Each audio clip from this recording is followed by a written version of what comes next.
Well, good morning. It's good to see everybody here today. It's good to be here today. I'll tell you what, as you know, I've been a little bit under the weather. Wasn't sure if I'd make it, but I know I have numerous people in here praying for me. I'm grateful for that. This morning when I woke up, I thought, hey, we're gonna do this thing. And so I'm glad about that. Would you open with me to the Gospel of Mark? We're going to be returning to the Gospel of Mark today. And nevertheless, I'm going to pray for us here to open our time here in just a moment. If you would you pray for your pastor? You got me here through the power of prayer. Now you get me through in the same way, I hope. So, nevertheless, let's pray. Father, as we turn our attention to your word this morning, we ought to know that you have a word for us. As we're journeying through this gospel, Lord, I pray that our attention will be fixed firmly upon you. Lord, that you'll fill me with an unction from on high, an anointing of your Spirit, Lord. I pray that our hearts and ears will be open to receive the command from your word, Lord. And we'll thank you for that in Jesus' name. Amen. Amen. I'm going to read today 3 verses. And I know what you're thinking. We're going to be out here early. And you're wrong. But nevertheless, 3 verses is a good amount to take. And so we're going to be looking in the Gospel of Mark chapter 1, looking at verses 9 through 11 this morning. 9 through 11. And so if you found your place, say, uh-huh. Good. You can follow along in your copy of God's Word, and I'll read aloud. It says, in those days, Jesus came from Nazareth in Galilee and was baptized in the Jordan by John. As soon as he came up out of the water, he saw the heavens being torn open, and the Spirit descending on him like a dove. And a voice came from heaven, "You are my beloved Son. With you I am well pleased." In 1975, a woman by the name of Carol Dunn gave birth in the state of New York to a little boy that she and her husband named Raymond Dunn Jr. And that name may ring a bell to some of you because that name would make national headlines in the years that followed because, you see, young Raymond Dunn was born with a fractured skull. He was born with a fractured skull, and due to the fracture in his skull, he suffered a deprivation of oxygen. He had a lack of oxygen to his brain. And therefore, this little baby, Raymond Dunn Jr., faced a great deal of physical and mental challenges to his life. Okay? To the point that the doctors said this young man really ought not live more than a year. Okay? And so, as this young baby began his life and his parents began taking care of him, they began to notice the side effects of this condition that he was born into. And one of those side effects, for instance, was that this baby could have up to 24 24 seizures a day. All right? Just a hard situation to work with for these parents. And one of the major threats to this young baby's life was the fact that he was allergic to nearly every food. Okay? To the point that the mother, Carol, could only find one food that this baby could consume, and his body would not have an allergic reaction to it. And that was a baby food product produced by Gerber, by the Gerber Corporation. And so she went and she ordered as much of this stuff as she could get regularly, and for several years, that's how this boy survived. He actually lived beyond the expected life expectancy of that the doctors had given, and this food is what this baby lived off of. until the worst news possible struck in 1985 when Gerber announced that they would quit producing this food. And can you imagine being that mom or that dad? And so she did what every one of us would have done. She left baby at home with father, and this mother, Carol, went out to every place she could find, right? All over the country, the whole region. And she bought up every ounce of that baby formula, that baby food that she could find so that she could sustain her child. She created her own stockpile of it. And that lasted her a good long while until 1990 when her stockpile came to an end. And what do? I'll tell you what she did. She called up the Gerber Corporation and she formed a relationship with their executives. She called them up and she told them the situation. The Gerber executives talked to their employees, and the story says that Gerber employees volunteered hundreds of hours of free labor to pull out old machinery, to form up an old assembly line, and to produce this product for one child to live. And that's what that baby lived off of for the rest of his days. Relationships make all the difference. They do. Relationships make all the difference. It was because that mom had the thought to make a relationship with these executives that her baby was able to live. It was because those executives were willing to use the relationships they had with their employees that that baby was able to live.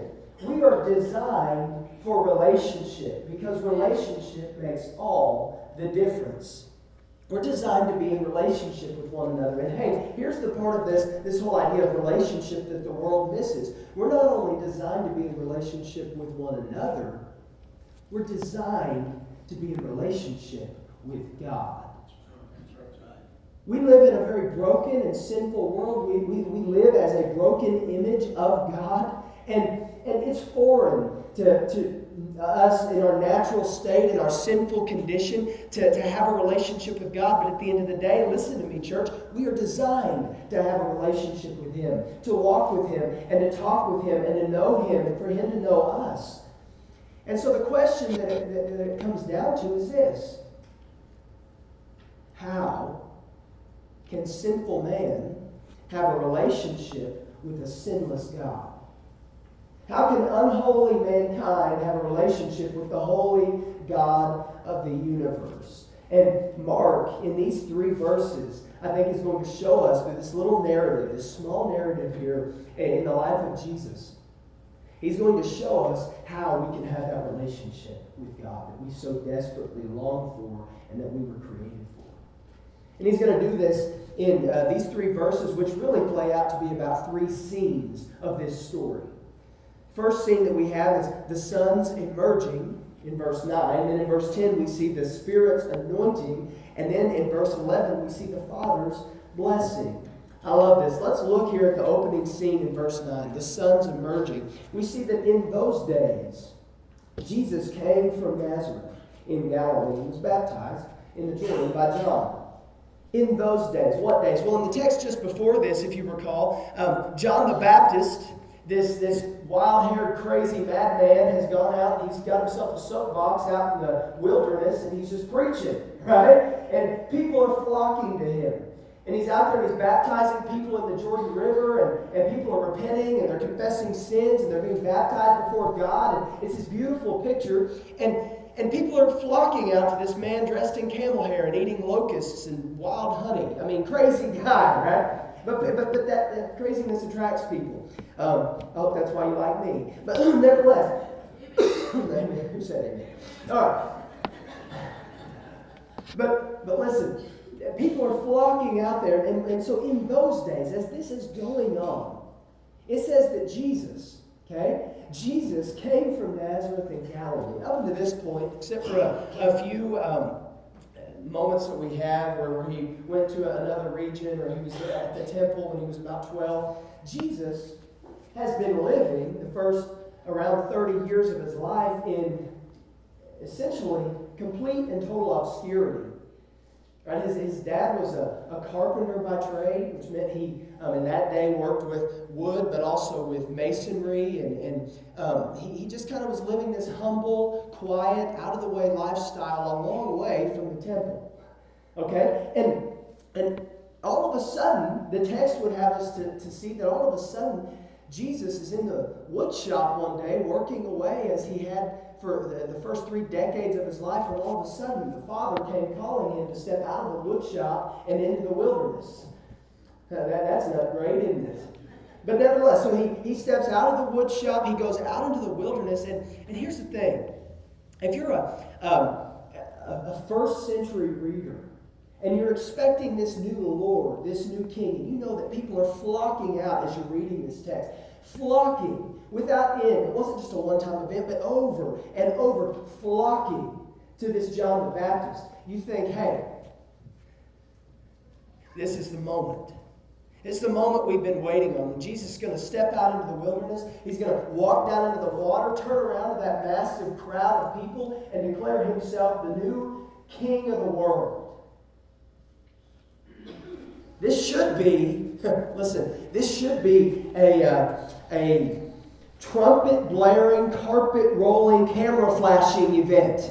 All right? There should be media involved. This should be a big deal. But what we find as we read into the text and read on in the text is that what took place defies expectation. And it defies understanding. And it just really, if you think about it, just doesn't make sense for this new king to do what he's about to do. So nevertheless, he comes down following the crowds out into the wilderness to see John the Baptist. And make no mistake about it, Jesus at this point is one face in a sea of faces. One man amongst a crowd of thousands. You couldn't pick him out if you had to. He's just an ordinary man in appearance and in stature, just like us. And so he goes down with all of the people and does something that defies all expectation. And I think Mark wants us to look at this opening scene in verse 9 from three different perspectives. Okay, he wants us to see this geographically, theologically, and historically. Let's look geographically, what he says here. He says that he came from Nazareth in Galilee. Now that, make no mistake about it, that tells us something about Jesus. Okay? In other places in the New Testament, Galilee is called Galilee of the Gentiles. Gentiles are anybody who's not Jewish, anybody who's not of the people of God. And so this would have been a region of what the Jews would have considered uncleanness, ungodliness, godlessness, unholiness. Jesus would have been dwelling in this town called Nazareth that was populated by Jews in the middle of a region overrun by Gentiles, right? And so it doesn't make sense that the king, the long-expected king of the universe, would come from there. But we're seeing here these humble means that Jesus came from, right? He grew up in a town, Nazareth. Listen, it was about 4 acres with about 50 homes on those 4 acres. That's the town he grew up in. And that's like 2 lots that we live on today. Okay? Incredible. But he came from this town and in complete obscurity. And what we're going to find as we get into the Gospel of Mark is that geography plays a huge part. Okay? This town was about 65 miles north of the temple in Jerusalem. And what Mark is going to show us is that in that day, distance from the temple meant distance from God. It was distance from holiness, a distance from godliness. And so here's Jesus growing up in this town a long way away, right? A long way away, and living in complete and total obscurity. Until God calls him out to the river where John the Baptist is baptizing. And so we see geographically Jesus' humble means, but let's also look theologically. I think this is so important. It says that when he got out there, it says he was baptized. Can you imagine what an earth-shattering picture this is? Jesus, can you just imagine as he walks down to that water, him knowing who he is, no one else really understanding yet. Can you imagine as those bare feet step down into the water that he created so that he could be dumped down into it and baptized. And here's the thing about baptism. We're used to baptism, right? But bless the Lord, praise God, we see baptisms quite often around here. Baptism in the first century, especially in Judaism, baptism was reserved for Gentile people that weren't of the people of God, that wanted to convert to Judaism, that wanted to identify with the one true God. To be baptized in the first century was to say you were as far away from God as you could possibly be. And here it says that Jesus stepped down into the water to willingly be baptized. To willingly be baptized. And here's the thing about that word baptized. Right? That word literally, baptizo, is the Greek word for baptize. It means to dip. Right? Literally to dip. That's why we, in the Southern Baptist Church, we baptize people by dipping them in water. That's why we don't sprinkle. Right? Because baptism, listen, he says here, look at the mode of Jesus' baptism. It says that he was baptized where? In the Jordan. That word in Greek, E-I-S, it means into. Baptized into. He went into the water. The water didn't go on him. Because it's a picture of our death, of our old self being put to death and our new life coming at the hand of Jesus. Are you tracking with me in that? When I do a funeral for somebody, I don't walk into their hospital room and have somebody sing a few songs, say a few words, and sprinkle dirt over them and call them buried. Right? We put them in the ground because their life has ended. It's over, and they have been raised anew in heaven. It's a picture of our old life being put to death when we are submerged down into the water. And that water closes in and washes over our body, and we're pulled out new. That's the picture of baptism. And that's what Jesus undergoes here when he steps into the water. Now, this leaves us with some theological questions about God and about Jesus as the Son of God and God himself. Why did Jesus need to be baptized? It's a valid question, right? If it's to say that you're as far from God as possible, and yet he is God, why was Jesus baptized? Was it because he needed to wash his sins away? No. No, the New Testament would tell us that Jesus is perfect. So he doesn't have any sins to wash away or to declare that he's been forgiven. He doesn't have that. So was it to turn him into God? There's a false teaching, a false doctrine that Jesus was just a man and then all of a sudden God entered in him. No, he was already God. We know that because at 12 years old, he's in the temple and his knowledge of God and of Scripture was astounding, is what the Bible tells us, at 12 years old. So no, he is God. He was before baptism. He is after baptism. So no, it's not because of that. Here's why. This is huge. Listen to me. Jesus came to identify himself with the unrighteous. To identify himself with the ungodly, the sinner, the Gentile, those who are far from God. He's lived his life in relative obscurity, right? Just like most of us. He wasn't in the temple making a show of his relationship with the Father every day. No, he was out living amongst the people. He came to identify with me and with you. So we get this picture geographically. We get this picture theologically. And we get this picture in verse 9 there, historically. And I love this. Here's why he came to identify with us. Throughout the whole Bible, there's this theme of deliverance through water. You notice that? The Israelites coming out of Egypt, passed through the Red Sea, through water. As the Israelites were going into the promised land, as Joshua was leading them into the promised land that God had given them and handed over to them, how did they pass through? They passed through water. Namely, listen to this, the Jordan. Right? Does that sound familiar? Look down at the text. He was baptized in the Jordan, in the same body of water. And do you know how the water stopped back there in Joshua? I love this. The water stopped back in Joshua because the Ark of the Covenant was carried out into the middle of the river. And they set it down, and the Ark of the Covenant, mind you, holds God's law.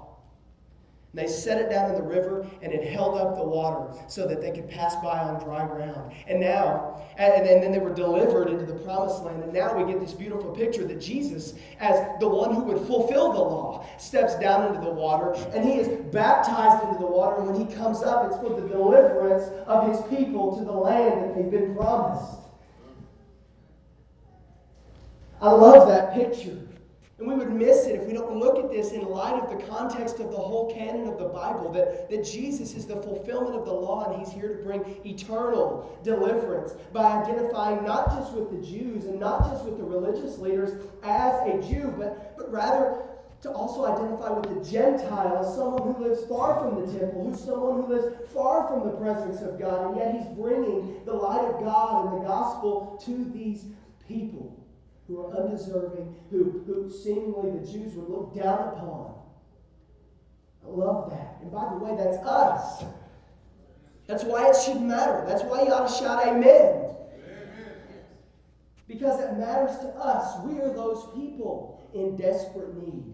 We see that there with the sons emerging. We also, check this out, in verse 10, we get the Spirit's anointing. It says, as soon as he came up out of the water, he saw the heavens being torn open and the Spirit descending upon him like a dove. Now, my translation says, as soon as. A very common translation there would say, immediately. Immediately. What we're going to see in the Gospel of Mark is this theme of immediately. There's urgency about Mark's message here. And by the way, there's urgency about the message even today at Bethel Baptist Church. There's urgency about the gospel. So immediately, in an urgent sense, as Jesus is washed in the water, as he is baptized into the river Jordan, that water closes in over his face, and he comes up out of the water, and that water is draining down off of his head, and he looks up and opens his eyes, and as the water fades into clarity, and his eyes begin to focus, the very first thing that Jesus sees, the very first thing that Jesus sees is the heavens being torn open. Torn open. Listen, that word torn open it carries the idea of a violent ripping. When I was in kindergarten, I was given a coloring sheet one day for a Thanksgiving assignment. And here's the thing about me, I've never colored inside the lines. I don't really get the point. But you'll figure that out the more you know me. But nevertheless, I thought this pilgrim or whatever I had to color needed to be completely purple. Made sense to me. So I colored the whole page purple, and I went and I handed it in to my teacher. And I'll never forget this. She looked at me, she looked at my paper, and she looked back at me, and she ripped that paper in half. I worked hard on that. Now here's the deal. When she did that, she made permanent change to that paper. And the fact that I remember it 25 years later means she made permanent change on me too. And I'm working on it. But nevertheless, she ripped that paper in half. And it was violent. And in my kindergarten mind, it was really violent. But nevertheless, that's the picture. This word torn, that the heavens were being torn, it's the exact word that Mark uses later when Jesus draws his last breath and the veil over the Holy of Holies tears in two. And so we get here, listen, I love this. It's this picture that God tore open the heavens and came to us so that Jesus would tear open the veil and we could come to him. Look at this. Look at what God's doing as he's pouring out his grace on humanity and our undeserving nature, our sinfulness, our brokenness. He's coming to us. And the first thing that Jesus sees as that violent tearing happens is heavens ripping open. And the Spirit, look at this, verse 10. The Spirit descending on him like a dove. Now here, Mark's not saying that the Spirit of God is a dove. Okay? So it's not a question of what's the form of a dove. The question is, how does a dove descend? I'm a dove hunter. September 1st is one of my favorite days of the year. And here's why. One, because dove season is open, right? But also because if you go out hunting dove on opening day, here's the deal. Those dove haven't been shot at very much. There hadn't been a lot to spook those birds. And so rather than cutting through very fast and ducking and diving, you know what they're doing? Gently gliding through. Right? Gently, gracefully gliding through. Once we get this contrast that the heavens are torn open, that God is violently interjecting himself into humanity, but that the Spirit of God gracefully comes in and settles upon the Son of God, anointing him for his mission, anointing him for his calling. And ultimately, listen, that's what the Spirit of God does. He doesn't come to make a show. He doesn't come to draw attention to us. He comes to draw attention to himself and give us strength for the mission. You think, well, Jesus is God. He didn't. Listen, Paul would tell us Jesus poured himself out when he came to the earth, and that he clothed himself in flesh. He limited himself intentionally to be 100% a man, and therefore he needed the Spirit's anointing upon the mission, the calling that God had given him. Which, by the way, was to die. We can look at Jesus' calling. We can say he was a moral teacher, he was a good man, and that was what he was here for. Jesus came to die for us. That he would die in our place, take the penalty of our sin, raise from the dead so that we can have eternal life and one day come back to get the church and set up his eternal kingdom. Listen, make no mistake about this. Jesus needed the anointing of the Spirit, and so do we. Every single day. We can know God because of the Son's emerging, because he stepped out on the scene. But we can know God daily because of the Spirit's anointing. That he's driving us in our mission, driving us in our calling. So we see the Son's emerging, the Spirit's anointing, and then in this last scene in verse 11, we see the Father's blessing. Look down there in verse 11. It says, and a voice came from heaven. A voice came from heaven saying, you are my beloved Son, and with you I am well pleased. A voice came from heaven. This is the voice of God the Father. Listen, I don't know what that sounds like. I asked Julie this week, my wife, I said, what do you think the voice of God sounds like? She said, Liam Neeson. Maybe. I thought Morgan Freeman, but hey, nevertheless. You pick your big booming voice, all right? The voice of God comes out of heaven. And look what he tells us. He tells us two things in this blessing that he offers upon the Son. He first of all tells us who Jesus is in relationship to himself as the Father. And then he also tells us who Jesus is in relationship to the rest of the world. Me and you. Look at the text. He says that the voice, Mark says that this voice came from heaven saying, you are my beloved Son. You are my beloved Son. In Greek, that literally reads, you are the beloved Son of me. Right? The beloved. It's actually a title.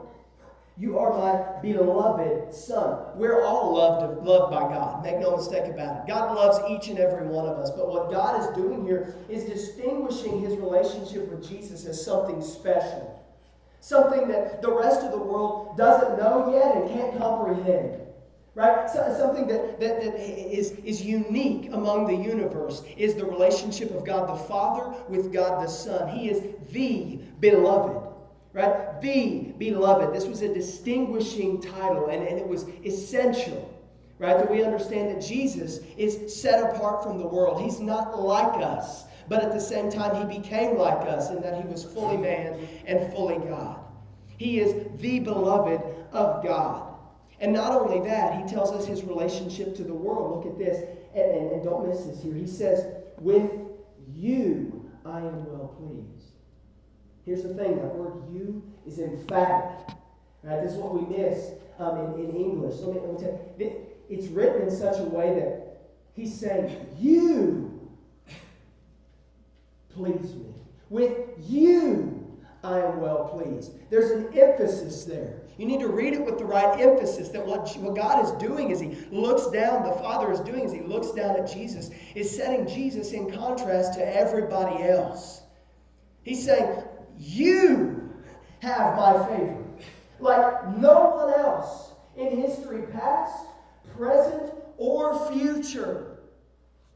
Jesus had the favor of God, like not even John the Baptist standing next to him. Jesus had the favor of God like no one else standing on the banks of that river. Jesus had the favor of God, unlike me up here in this pulpit or you in the pew. Jesus had the favor of God like we cannot understand because of His perfection, because of His sinlessness. He's perfect. He's perfect. And therefore, He pleases God. He's got the favor of God upon Him. And by the way, don't miss what's happening here. This is a beautiful, one of the most beautiful pictures in the whole Bible of the triune God. The Trinity. What do we have here? The Son being baptized. The Spirit descending upon Him. And the Father shouting down from heaven. 3 persons, one God. 3 persons, one God. Amen. So, Jesus, or God is not like water. Water can be solid as ice. Water can be liquid as water. And then it can be gas as a gas.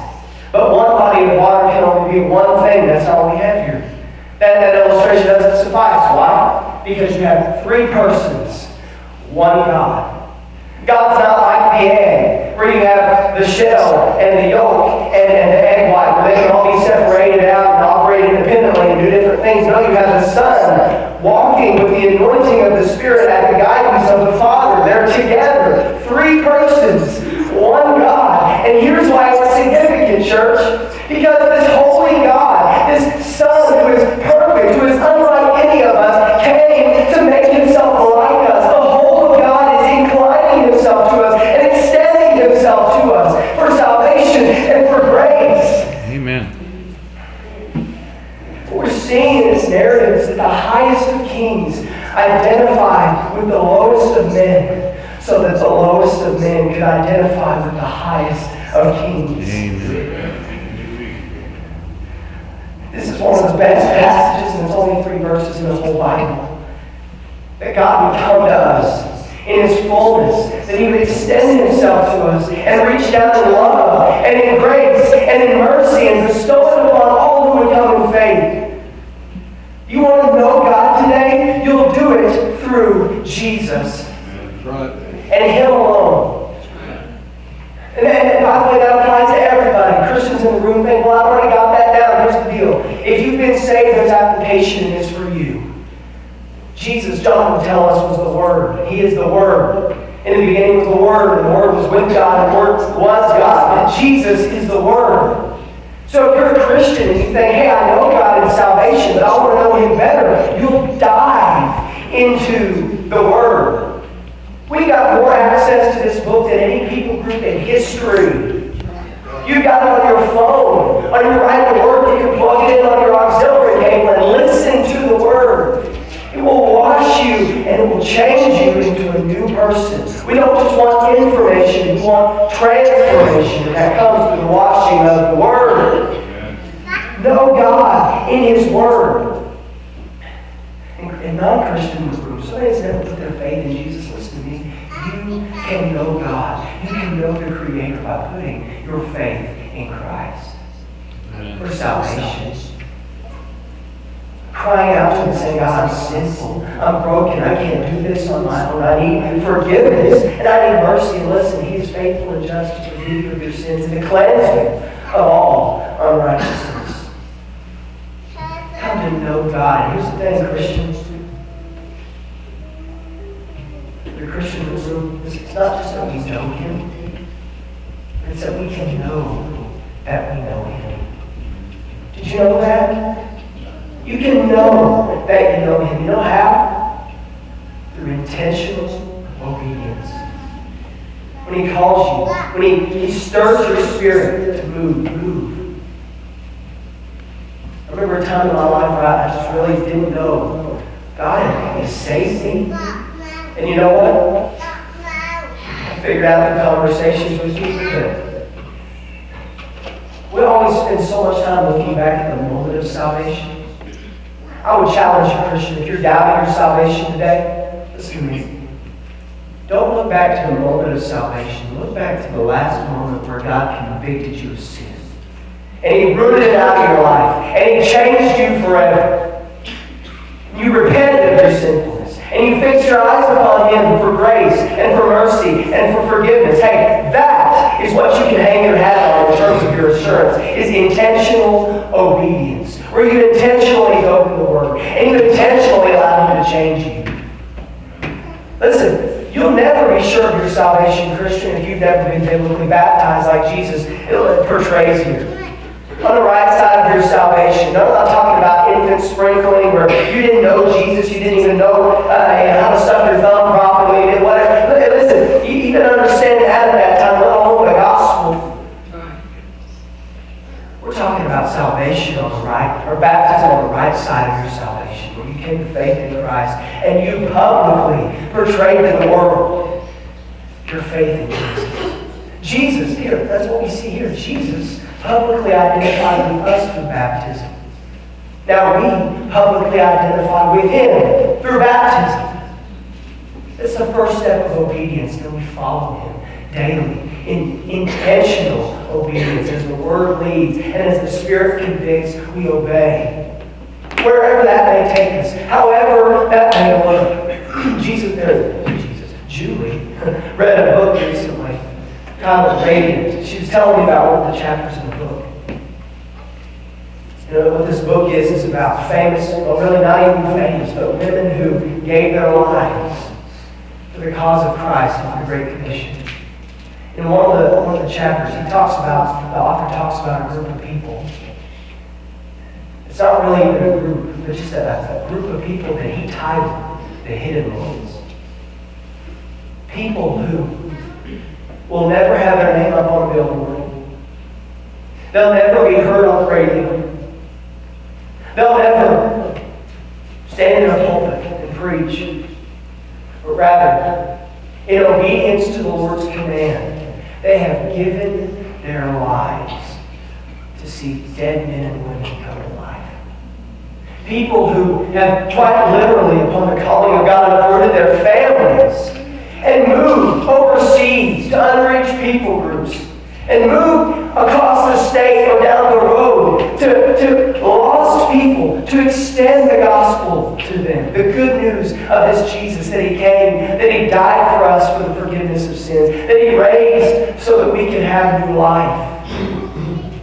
People that in their obedience were willing to give their all to the lost and to their Lord. And we're willing to do it under the anointing of the Spirit. These are all practical applications we can draw from this text, but make no mistake about it. Every one of us is accountable for our obedience. You can hear it. You can sit in pews and listen to it all day, every week. Make no mistake about it. If the rubber never meets the road, you're missing the boat. You're missing the point. You're missing the blessing of being obedient to God. Non-believer in the room, Spencer's going to be up here playing some music. Praise team's going to sing a little bit. I'm going to be down here. I'm sick. Come down here off this moment. Alright? I'll counsel with you a little bit. Here's the thing. The whole of God, all three persons, Father, Son, and Spirit, are extending Himself to you today.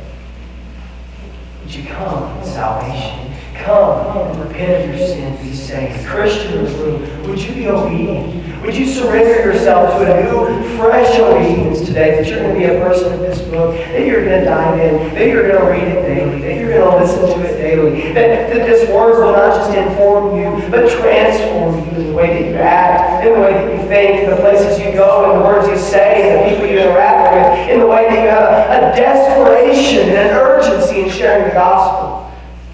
Would you be changed today?